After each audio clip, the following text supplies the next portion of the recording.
what are the pros and cons? Like in New York, if you have a pool, right, in your house, that's a nuisance because somebody's got to take care of that, and you can only use it 3 months out of the year.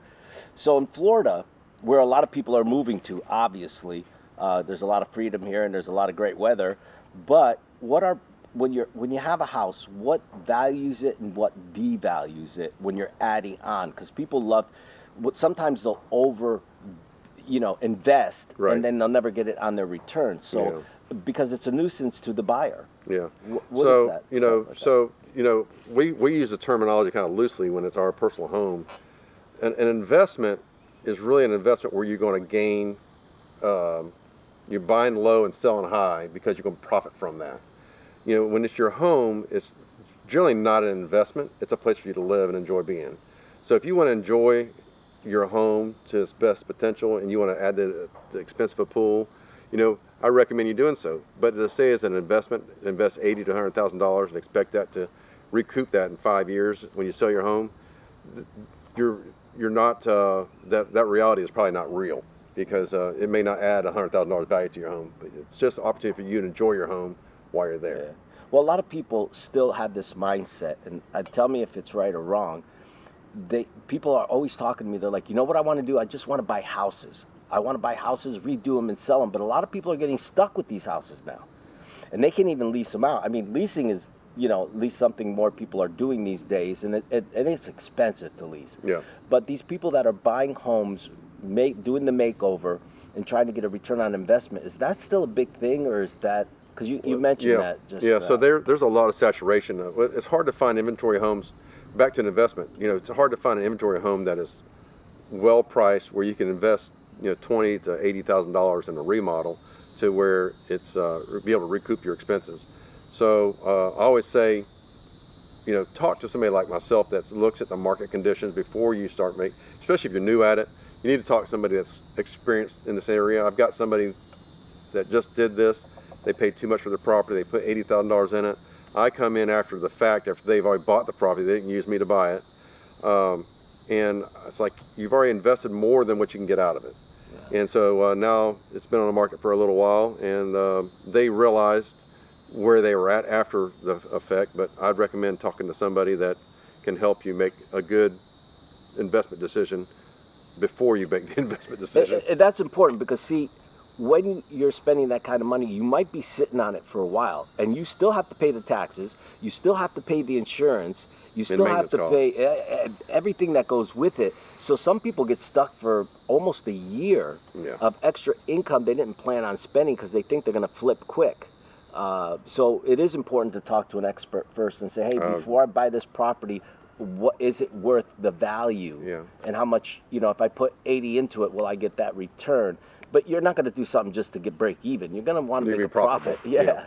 In that, I know we got coming up ahead, we got some news that's coming up in the real estate, and the government's making some changes. We're going to talk about that later on. But before we do, there's a lot of new home buyers out there, and a lot of them feel hopeless. Like, geez, Rick, I want a home. I'm young. We just got married, but we can't afford it. We can't. What should a couple, or even somebody single, do to start preparing so that when it comes to buying a home, they have better chances of getting the loan or a better down payment? What does it take to, because the dream is not dead. Right. It's still alive. It still can happen. Yeah. Because prices are just going to continue to rise anyway. But how does one prepare for that? All right. Well, the first thing is for a first-time home buyer, or any home buyer, but especially first-time home buyers right now, there are some incentives for some down payment assistance. It just started in July. We've had some for first responders, fire, police, but any hometown buyer, some money's available through some government entities, through some lenders that have these packages. So there are some money to help in down payment assistance. When the first-time home buyers are looking for homes, the best thing to do is not to incur expenses. Don't get car payments out of line. Don't buy a bunch of furniture you don't need. Don't buy TVs you don't need. So don't go hog crazy on your credit cards and everything. Because it's going to drive your credit score down, especially if you can't afford to make the payments. When you have a lower credit score, like under 600, you're going to pay a higher interest rate. So it's financially going to be bad for you in the long run because you're going to pay a higher interest penalty. Don't they do like a debt to ratio thing? Like if you got a lot of charges out there, they're going to say, well, obviously, if you can afford it, but they're going to look at it as, no, you can't afford it because you're too much in debt. Because if you spend a little bit more, you're going to throw off your mortgage payments. Yeah. So yeah, you've bought all these fancy wedding rings and TVs and furniture to make this nice apartment to impress everybody. But if you're looking for a long range stability in a home, you need to financially be in a position to get there. So it may take a year or two, but hold tight. You crazy Amazon buyers that go nuts like me. Shut it down. I mean, every time I'm bored, I go on Amazon and I end up buying stuff I don't need. But all that adds up on your credit report, and then that's where the difficulty comes when you go to the debt ratio. So I think my donkey really wants to be in the show. He's got a lot to say. But we'll just enjoy the noise here for a little bit. But that's what you get when you're in the great outdoors, right, Rick? Yep. You can't still beat the great outdoors. So they should save some money. How much percentage of their check should they put away to at least say, because you're not going to miss it, guys. You're always thinking, I need this money every week. No, you don't. You need it to spend for Starbucks, cigarettes, or whatever. You can make a little bit of a sacrifice and end up having that dream home you're looking for. But what is usually the rule of thumb on that? Well, it really depends on what their expectations are on their home, because if it's if a starter home, you need at least 3% of purchase price to put down on the home. So if it's a $100,000 home, you're going to need $3,000. If it's going to be a $300,000 home, you're going to need $9,000. So what it's going to take to get to a $9,000 or $15,000 window for your expectation. That's really going to manage your own financial ability. So it depends on what their pay amount is also. But there's also closing costs. The closing cost with a lender is going to be anywhere in that price range of a home is going to be anywhere from $4,000 to $9,000. So you need about 20 grand just to even look at a house. But like I say, there are some seller assistance that can help you for first-time home buyers. There are some monies available, so you're not out of the woods completely, but you have inspection costs, appraisal fees, you have surveys. There's some added expenses in there. You need some cash on hand.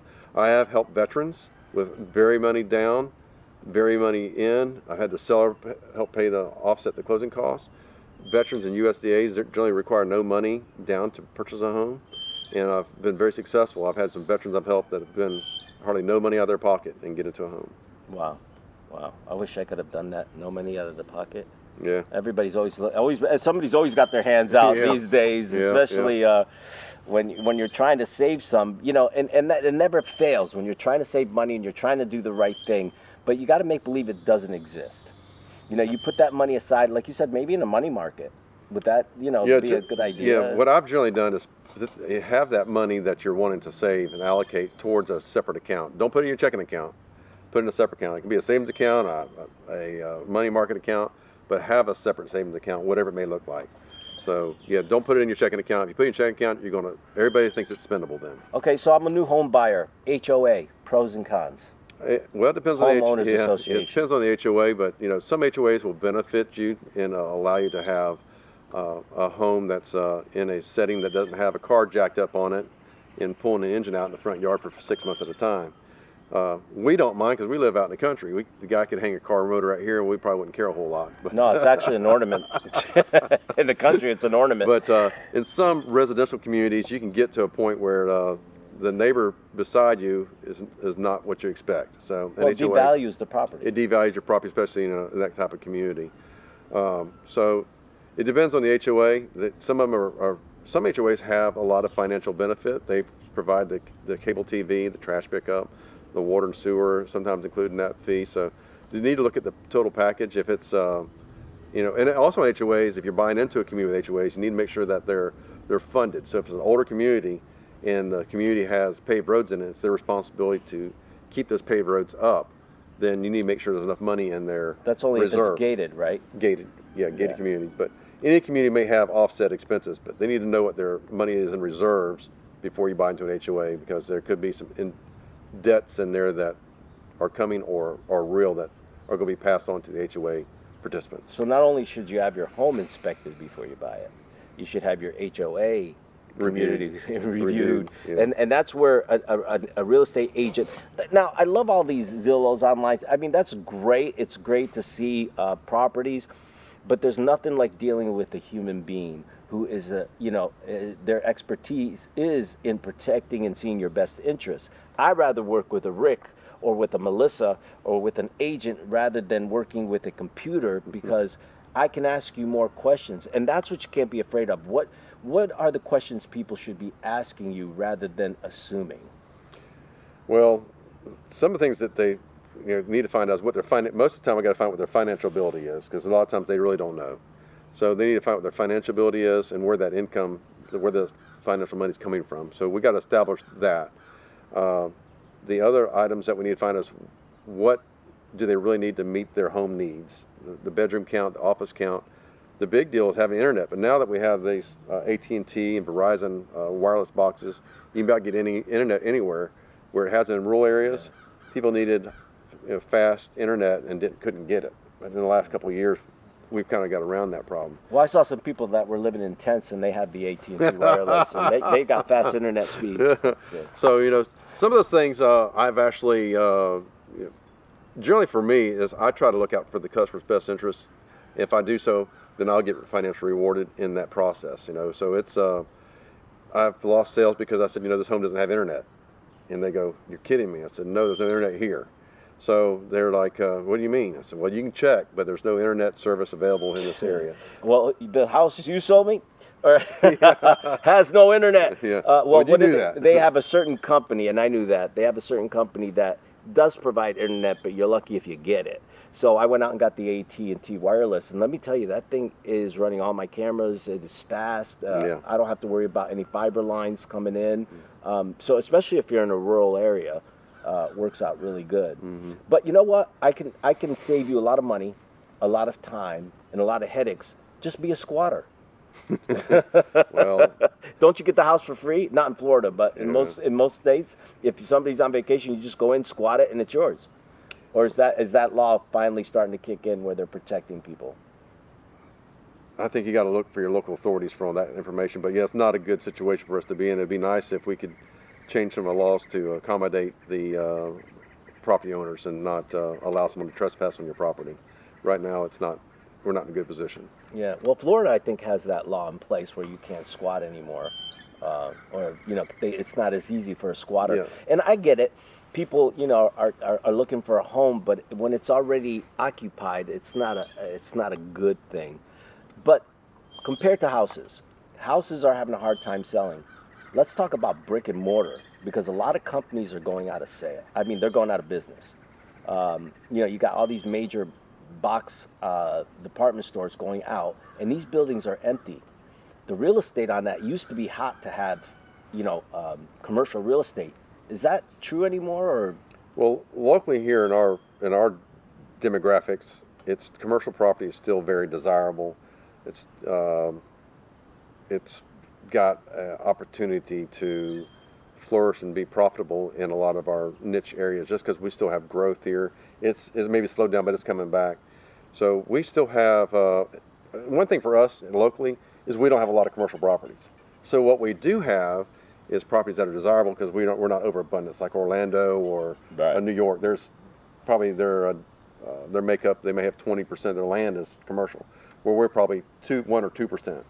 So the land, for me, is commercial properties, and I do work in residential, commercial, and vacant land and large tract land development. So the commercial properties are still desirable and are very marketable, as long as they're priced right, of course. Yeah, because I've noticed everywhere I ride, I see so many empty store boxes now. Yeah. That and people they're giving offers to come in and rent. I'm surprised most people don't rent and use them as apartments, because some of them are going cheaper than an apartment. Yeah. So our economic struggles right now are going to definitely influence the brick and mortar. So yeah. Locally, it's not as dramatic as I think maybe in some larger cities. Yeah. No, locally, I'll tell you what, I am so glad. If you ever come to Lady Lakes or Lake County, or what other counties do we have surrounding us? Marion is just to the north of us, and Sumter's to the west of us. Man, they still have that good old southern, diners, restaurants. You took me to a few of them. Man, I felt like I was back in some of the shows that they used to have back when, and we tease about being in Mayberry, but it's great, I whistle, just walking around, because it makes you happy to be out here.